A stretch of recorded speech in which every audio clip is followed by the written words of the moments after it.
Naomi, thank you so much for being here with me on the Entrepreneurial Success Podcast. I'm truly thrilled that we're doing this because I know you and I have been speaking about doing this podcast episode for a while.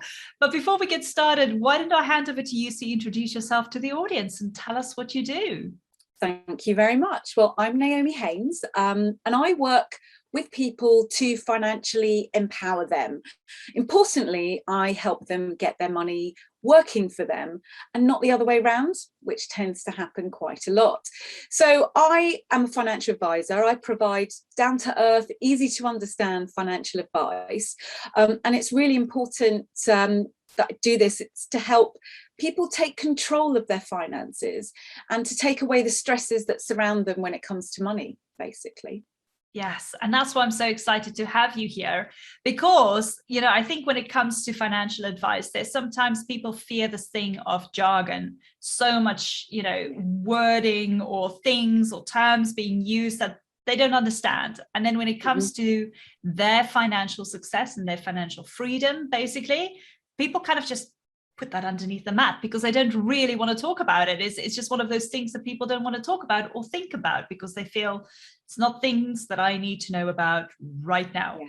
But before we go into that, I'm a little bit more interested in your story, how you got started as a financial advisor. I mean, what was the beginning like and how did that kind of progress to where you are now?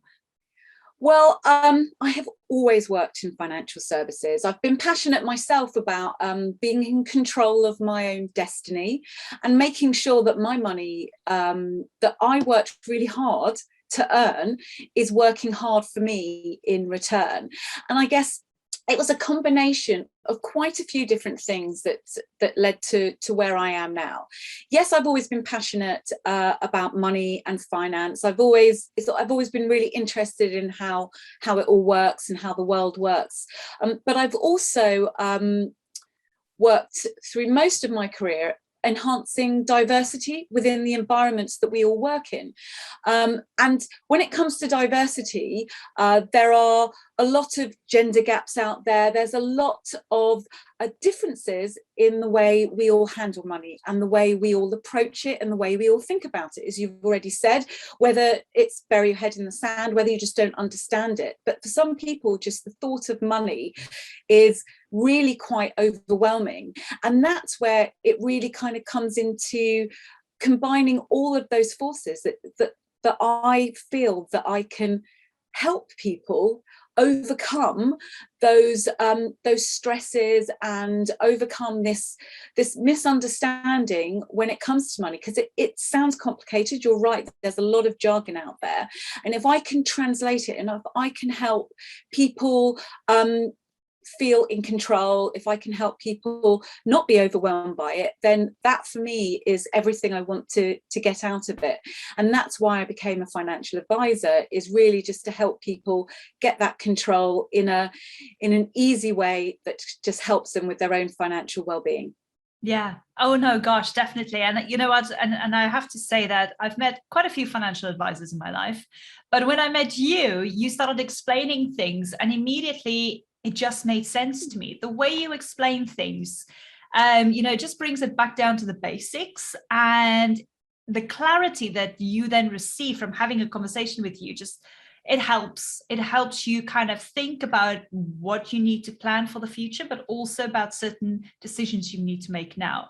So I want to jump straight into this because I think this is where people go like, okay, well, I want to understand financial advice and a financial advisor, and I want to understand what is it that I can do in order to gain or to get financial freedom and well-being at the end of the day. So you've got 6 very easy steps in order to share with us. So we can look at these 6 steps then in order to kind of put it into place and see what it is that we can do then to get that financial freedom. The first step in particular, I think is the most important thing. And you mentioned that a few times. Share with us what is step number 1. Yeah. The first thing I do want to say is that some people may not think anything to do with money is easy. So I do agree that I talk about these easy steps, but don't worry if for you it's not easy, or for people listening, because I know it can be quite stressful. But the first step for me is talking about money. So when it comes to our own mental and emotional well-being, it's intricately linked to our financial well-being.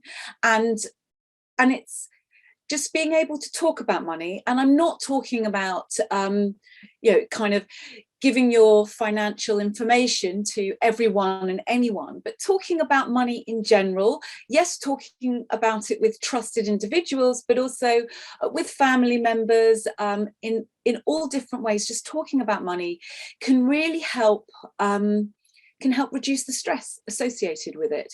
And the more you talk about something, the less difficult it seems, and the easier it can be to understand it. So I would say that just talking about it, whether that's just in a general concept, whether it's just about anything that's in the newspapers, but something that you don't understand, just to help you get that comfort with it. And that's really is, when you think about financial freedom and financial control, being comfortable with the concept is a really important first step to take. And it helps you build a healthy relationship with money as well, because it's something you're not running away from. If you're talking about it, you're facing it.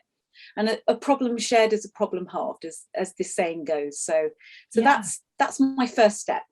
Yeah, no, I love that. And you know what? I've had conversations with so many people before about the money mindset, as they call it as well. Those beliefs that we kind of grow up with, that kind of forms the belief we have about money, which makes it difficult for us to talk about money. So a lot of it is a little bit to do with the mindset. Apart from just talking about money, it's about the mindset, about just looking at that belief, what brought that kind of on as to why you don't like talking about money, why there's this fear or anxiety about money and the lack of. And I think if you really dig in deep into that, you'll really quickly uncover what's the root problem that kind of brought this belief on, so that you're at a point now where you don't feel comfortable talking to your spouse about money, or you don't feel comfortable looking just at your bank statements.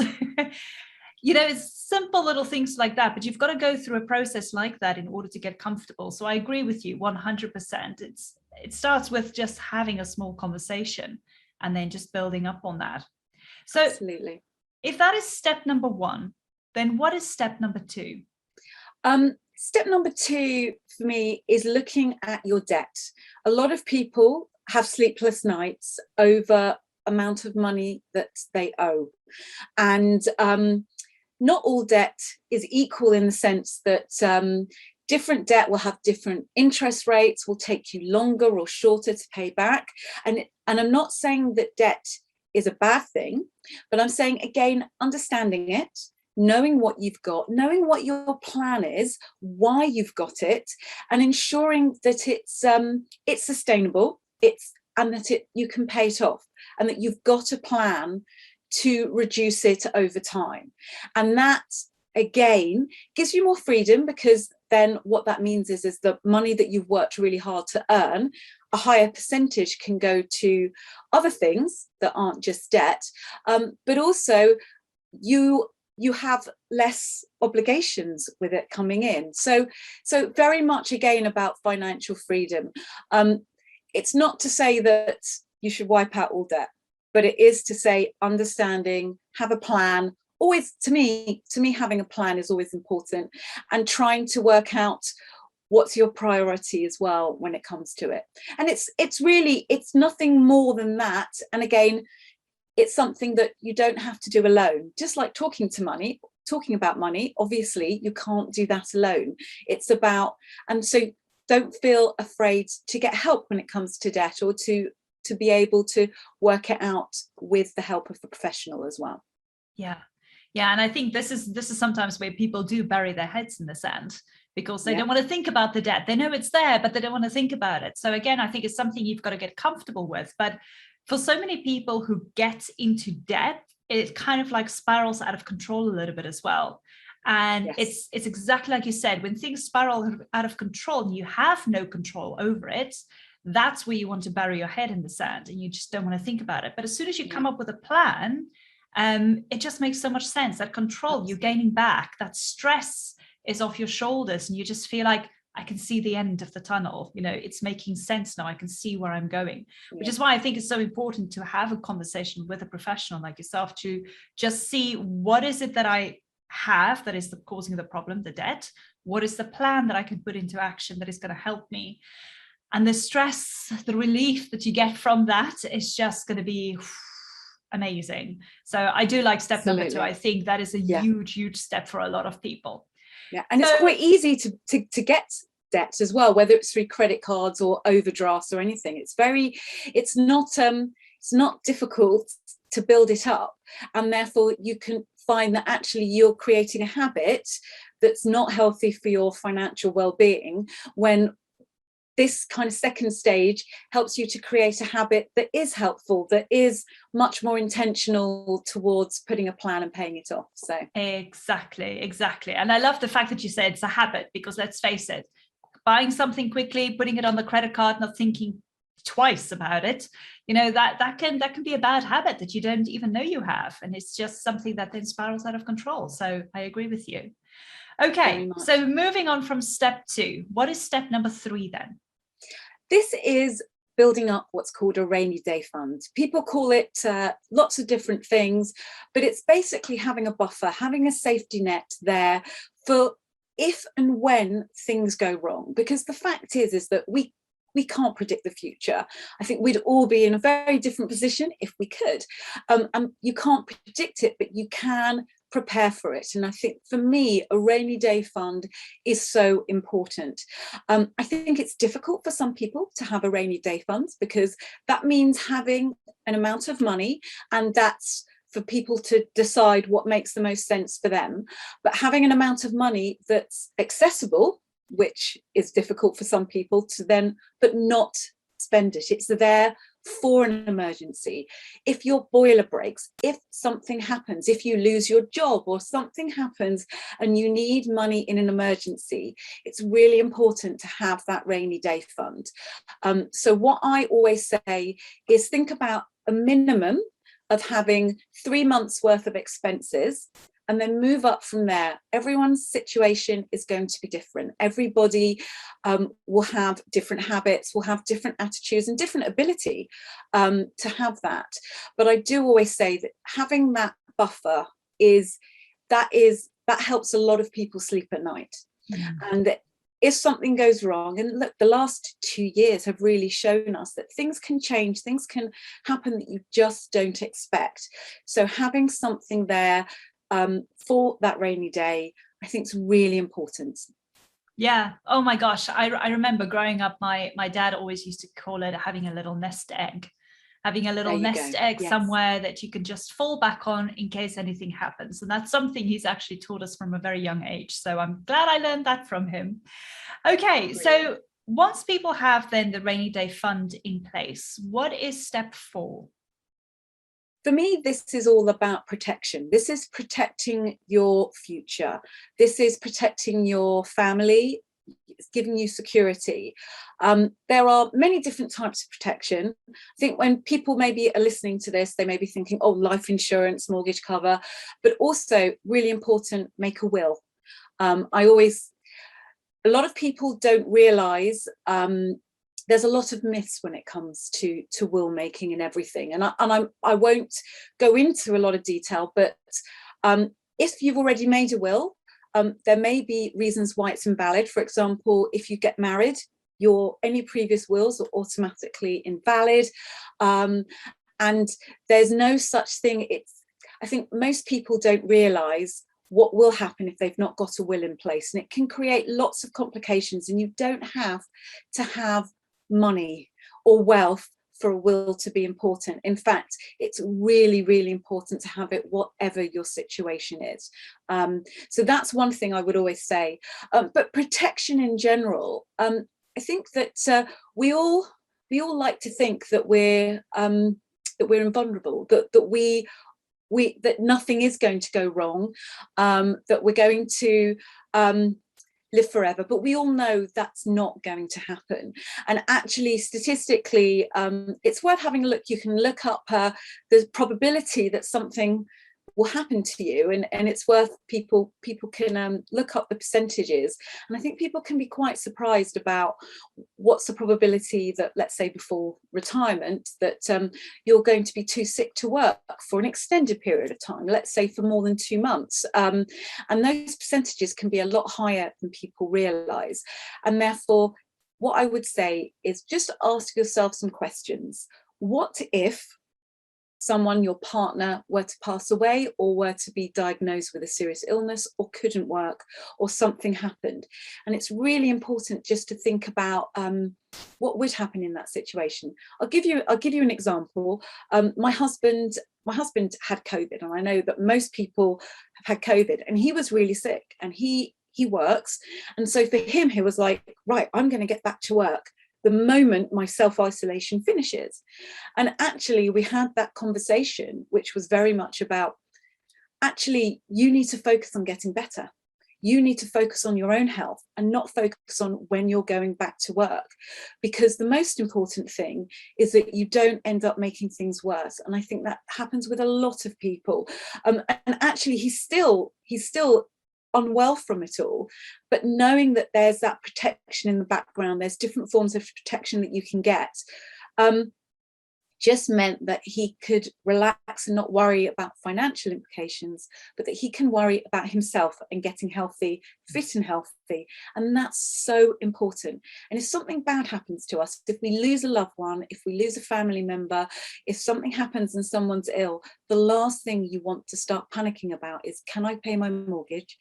Can I afford, can I still be paying into my pension? Because also we've got to think about our future as well, and all these different aspects. So that's why I would say protection, get a protection audit. You know, there are financial professionals out there like myself that will be able to, you know, help you see what if all of these scenarios, and what is the most suitable situation for you.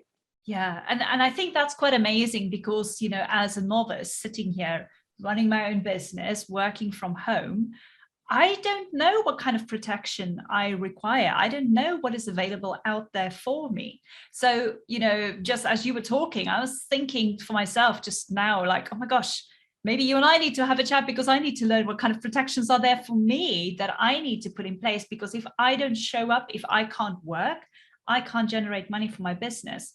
And I know that is one of those things we're all working on when we're doing our business, because we have to put yourself out there, but at the same time, you have to generate a business whereby you don't have to be in it all the time.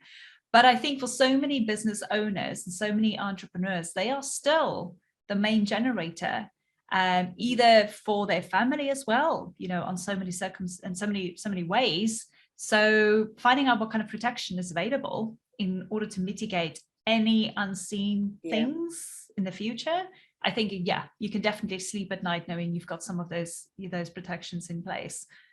And that's what it's all about, being able to sleep at night, and then you're healthier for it. And it's all about financial well-being, is about being healthy from all aspects of us, from a holistic point of view. So yeah. Oh my gosh, absolutely. I love these steps. Okay, so now that we've covered step 4, what is step 5 then? Okay, so for me, it's about budgeting and something I call decluttering your finances. So we're in a new year. Maybe there's a lot of people out there that are looking at getting organized in the areas, clearing out a room, or spring cleaning at some point. But we do that with our storage, we do that with our homes, we sometimes do it with our computer files, but it's really important to do that with our money as well. And actually, for me, budgeting and decluttering is so important to financial freedom and well-being. What I would say is it's important to, from a budgeting perspective, for people that don't even know what budgeting is, it's about understanding what's coming in and what's going out. And decluttering is also a part of that. Decluttering is about knowing what's coming in and what's going out, and making sure that it's meant to be happening. It's making sure that everything you're spending your money on is intentional. And I actually talk about intentional spending a lot as well. And I think it is important to have a look at that. And actually, I personally use Roundup apps, and I recommend that people think about using Roundup apps. It's a way of saving, but actually for me, yes, it's saving, and yes, it does great things. But what it's really good at is it shows me a Roundup up, by the way, it goes through everything that you spend money on. And it says, right, if you've spent £4.70 on something, it's saying, well, let's save that 30p to let's round it up to £5 and let's put 30p into savings. What that actually does is it basically lists out everything I'm spending money on. And that's really important, because you need to look at that every month and say, do I recognize it? If you recognize it, do you need it? And if you need it, could you get it cheaper elsewhere? And that's what decluttering is all about. It's about making sure that everything that's leaving your bank account is leaving it for a reason and is working as hard for you as it can do it. So you're getting value for money. And that's all included in budgeting, because when you know what you're spending, if you're spending it in the right way, you can start making sure that what you want is what's coming in needs to be greater than what's going out. So it's about getting control of them. And so I've actually written a blog on decluttering as well that takes people through the process a little bit more as well. But that's something I think is really important. My goodness, I love the term that you use, saying intentional spending, because that comes very much hand in hand with step number 2, which is debt, where we're talking about getting into that habit of just spending things, because sometimes we're spending money, but we don't know that we're buying because of a habit that we've created. So I love the fact that you're saying intentional spending, because yes, we do need to keep an eye on what it is that we're actually spending. Just a silly example, my husband and I, actually my husband, he has an Amazon account. So he's got the Prime account, which is great, because, you know, if you can't quickly go out, especially during COVID, oh my God, it was amazing just to quickly buy something instead of going out and buying it. But you do get into a habit from like, oh, we need this, let's quickly go on Amazon and get it. Oh, we need this, let's just quickly go and get it. After a while, you just realize that you're just spending money that you don't really intend to use at the end of the day. So the things that you buy, you're going to use it, but you're not really intending to use it. So for me, it's just one of those things. It's like, oh my gosh, it's a habit, isn't it? We need to think about intentional spending. I talk about a 3-day rule, and we talk about intentional spending, by the way, and it works really well with Amazon. Being an Amazon Prime person myself, I totally empathize with your husband. But I do a 3-day rule, which is if I see something that I like, I put it in my basket, but then leave it there for 3 days. If after 3 days of it, do you still need it, and thinking about it, if it still deserves to be there, then and I think that makes a huge difference. Well, it's made a huge difference for me between that kind of, oh yes, when you're, for me it happens all the time, you're in the kitchen, so oh, I could do with this, or you're somewhere and I could do with that, and you can very easily go and buy it. But just having it for 3 days is quite, it's a good enough time to sleep on it for a little bit. Oh my goodness, that is such a good tip. And you know what, I'm just thinking, as you were saying, is like, yeah, especially if we go and buy clothes online as well. I mean, especially for us as women, isn't that something? We see something, you're like, oh, that is it, I need that, and you go and buy it. So I love the tip, leave it in the basket for 3 days and then go back and say, do you still need that? Is that really something you're going to use? Oh my gosh. Just every little helps, and it really does add up, by the way. It really does add up. And actually, something else that I do as well is, if I then think, actually, I don't need this, I take a percentage of the amount that it would have cost and put it in a savings account as well, as another way of saving. But it's also becomes a positive, because actually by putting the money into savings, I get a real emotional boost by having really accomplished something. So this is all included in that whole financial freedom. I know that we've gone a little bit off piece, but just there are so many ways that you can, it's these tiny little things that can all just boost your boost your financial happiness and contentment as well. Yeah, and control, just knowing that you've got control over it, which is the main thing. Okay, so moving then from step 5, what is the last step out of the 6 steps that you want to share with us? Okay, this is pensions. Now, for many people, I was going to say some people, but actually for many people, just me mentioning that P word, pensions, is probably going to, it can really bring up a lot of powerful emotions in people. But for me, pensions are, it's just a type of saving for the future, and it's something that I'm really passionate about. And for me, pensions, it is your future. And whether you're saving for your future through pensions or through other ways, but I would say making sure that you don't jeopardize your future for the sake of today. And that's those Amazon shopping. And a lot of people, if you've got some money, a lot of people, human nature, would prefer to get the instant enjoyment, instant gratification from it, rather than putting it away and saving it for the future. So for me, it's all about, that final step is all about, kind of protecting your future for you as well.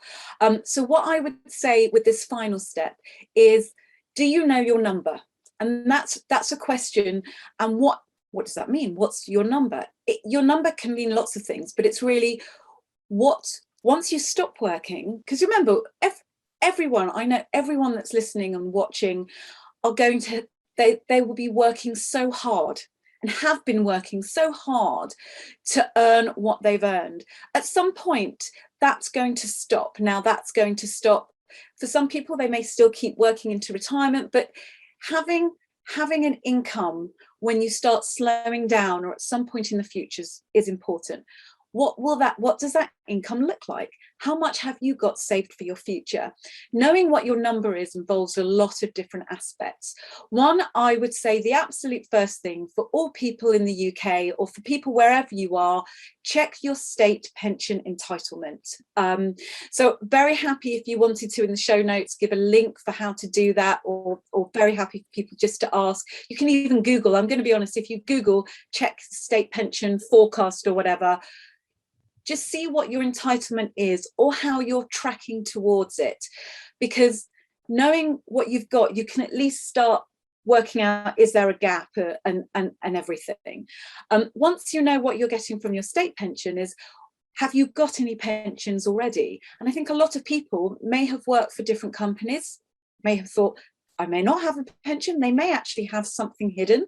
There's a lot of pensions that haven't been claimed. So it shows you that a lot of people don't know that they've got some pensions, and it would be lovely to have a bonus and find out that you've actually got a lot of money waiting for you when you do retire. So basically tracking down, having a look at old pensions, and then having a look at what you can do to try and make them work harder. And then once you know all of that, working out, what do you need in the future? Again, you can speak to a professional, but then you've got a gap, then you can put a plan together, and then you can plug that gap and work on it. And just make sure that all of your hard work to earn the pensions, to earn the state pension that you're entitled to as well, to make sure that all is still working hard for you, that you know what you've got and how it works. What I would also say is, a lot of people don't realise that in order to plug a state pension gap, there are ways that you can do that as well. So for example, if you're getting any benefits from the government, in some cases that can pay towards your state pension. So it can pay your national insurance contributions for you.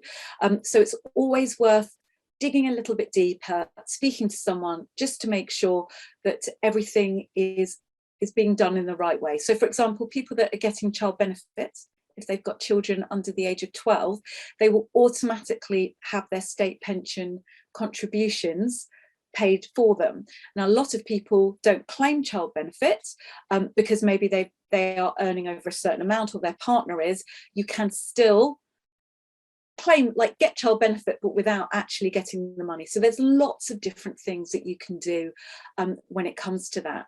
And then I guess my final point about pensions is actually to do with, I guess it's to do with the fact that Henriette, you and I, we're female, And because of our gender, statistically, we are likely to have a lower pension than those that are men. That's called the gender pension gap. Basically, there is a gap that's out there for lots of different reasons, that women have less saved in their pensions than men. And that is worth knowing and understanding and not worrying about, but again, working on how to plug that gap and how to get you to the pension and the retirement that makes the most sense for you and that you deserve. Yeah. No, gosh, definitely. And one thing you did say there is, you said that people can just Google what their state pension forecast is. And I just want to mention that this is obviously based on people living in the UK. Yes. So for international listeners in the audience here, obviously this is a little bit different. You might have to go and check in your country how that works. But what Naomi is saying here, the advice she's giving is based on the UK pensions. So obviously just a little bit of a note there for everybody. But I think, when it comes to pensions, I've met a lot of women who say that, oh, well, I don't need a pension, or maybe I'm too old to have a pension. What would you say to people who feel that they don't need a pension, or who would say, well, I'm too old to start a pension now? Okay, one thing I would always say is it's never too late. There are people that I've helped get the pensions at the age of 74, and just so you know that pension contributions, personal pension contributions currently at the moment in the UK are up to the age of 75. It's never too late. And also it doesn't have to be in a pension. It's always worth having a plan, knowing what's going on. So if it could be that pension doesn't make the most sense for someone, that something else does. And again, having that plan together is really important. I would also say it's never too late, but it's also never too early, that you can actually have a pension from the day you're born. So there is also an element of helping the next generation as well. But yes, again, speak to a professional. The other thing is everyone's different. So what suits one person is highly unlikely going to suit the next person. So it's really important to look at yourself, speak to that professional, work out what makes the most sense for you. Everyone's got different businesses, different occupations, different goals in life as well. We're all on a financial journey. Every financial journey is different, and every plan will always look different as well. So definitely don't worry, and don't think this doesn't suit you or isn't relevant, because there's always something that can be done or that can help people on their journeys. Yeah. Oh my gosh. You know what? I just love looking at these 6 steps, because I feel at the end of the day, the way you talk through it, it makes me feel almost as well, just thinking about it, just like, oh gosh, yeah, it all comes back down to having a plan, taking control back of your finances, not just letting it slide and letting it be, or, come what may, and deal with it when you get there, as most people would say. Yeah. But I think, really having control over your finances gives you that peace of mind and helps you to sleep at night. And it just comes with these 6 steps. I'm going to mention the 6 steps again, just for everybody, just as a reminder. Starting off with money. Be comfortable talking about money. Okay. It's all about the mindset thing at the end of the day. The next step is debt. Deal with it. Don't just put your head in the sand. Look at what your debt looks like. And then if you need some help, go talk to a financial advisor in order to get a plan in place as to how to work through that debt. Third thing, have a rainy day fund. Oh my gosh, I love this idea. Or as I call it, a nest egg. Have a little nest egg, something saved on the side. So you have that comfort knowing that if something were to happen, you have some finances in order to rely on. Number 4, protection. There are so many different ways that you can protect yourself. You can have certain protections in place that, come what may, if something were to happen, hey, heavens no, we had COVID happening, and there are now certain things in place, but you could have had other things in place that could have helped you, whether you're a business owner or a private person with an occupation. Step number 5, budgeting and just decluttering. I love this idea as well. It comes back hand in hand with step number 2, knowing what is your incomings, knowing what is your outgoings, and the intentional spending. Oh, big one for me. And the last step's pensions. Think about pensions and think about the future. It's always about what is going to happen for you when that day comes, not if, it's when the day comes when you can't work anymore and you have to retire. But then equally, think about your children. Like Naomi said, you can start getting pensions for your children from the day that they're born. Start putting that money into a pension for them so that they are looked after then by the time that they reach the age that they need to retire as well. So there's all of these things you can think about. But if you don't have the knowledge, you're not going to know about it. So just go and speak to a financial advisor. And I love what Naomi said. One plan doesn't fit everybody else. Everybody's unique. Everybody's circumstances are unique. Mm-hmm. So you would need to know what your plan is, looking at these 6 steps, putting it together. And I promise you're going to sleep so well, just knowing that you've had a conversation with somebody and you've got something in place, knowing that you're okay. You're going to be okay for the future, come what may. I love that. That's brilliant recap, by the way. Oh, thank you. I made some notes. I'm very good at making notes. Absolutely fantastic. Right. So, Naomi, I absolutely just love having this conversation with you. And I think a lot of people listening to this episode or watching this video feeling a little bit more at ease, going, oh my gosh, okay, there are things that I can do. I don't just have to wait or just worry about things and think that there's nobody I can talk to. So for anybody listening here, you've got an amazing monthly newsletter coming out with some great tips and advice of what they can do, what they can look at. And tell us a little bit more about this newsletter. So this is just a way to help people understand what's going on in the world a little bit as well. It's all about that translating the jargon. What I'm trying to do is just make finance and money approachable and make sense for everybody. So the newsletter, it's not long at all. It's usually just got a few sections in it. I'll try to give you an update on something that's happened in the news that's really going on to help you understand it, break it down a little bit. I'll talk about something else to do with finance. I try to include a little bit on that financial education side, because it's very much a lot of people probably don't even know what an actual pension is, or all the different types of protection that we've just talked about. I'll always try to help people's knowledge and understanding of money just be a little bit greater than before they read it, and just anything that's going on as well, whether I've got a webinar or something coming up, or anything that's coming up in the economy or something, just to make it a little less daunting for people, more approachable as well. And you can also see my past newsletters on my newsletter site and on my site. So if anyone's not sure or just interested in seeing what they're like, they can also look at them there. So. Amazing. And like I said, this is the reason why I love having conversations with Naomi, because she breaks down the jargon. She makes it so interesting. I mean, you can just see from this conversation we had today, it makes so much sense. Oh my goodness, there's no jargon. So for those of you who are maybe at that step now, step 1, talking about money, getting the knowledge, understanding more and having conversations, maybe this is for you, then going and signing up for the newsletter, reading more, building your knowledge about the financial aspects and how it can work for you. And then for those of you in particular who are in the UK, obviously I have all Naomi's links in my show notes, so you can connect with her there on LinkedIn. She's got a website there and also her Facebook page. So you're more than welcome to go and connect with her there. If you have any additional questions, I'm sure if you reach out to her, she'd be more than happy to have a chat with you in order to get some clarification for yourself. So for everybody here who wants to sign up to the newsletter, that link will also be in the show notes. And I mean, wherever you are in the world, I would suggest just use these 6 steps in general, just to go get some clarity for yourself and where you're at, and have a plan for the future. See the light at the end of the tunnel. Don't make it so daunting for yourself if there is a way out. And I think these 6 steps that Naomi shared with you is a brilliant way out in order to go and just have a good night's sleep for once, not worrying about your finances. But overall, Naomi, thank you so much for being here. I really appreciate it. And thank you so much for sharing all these great tips.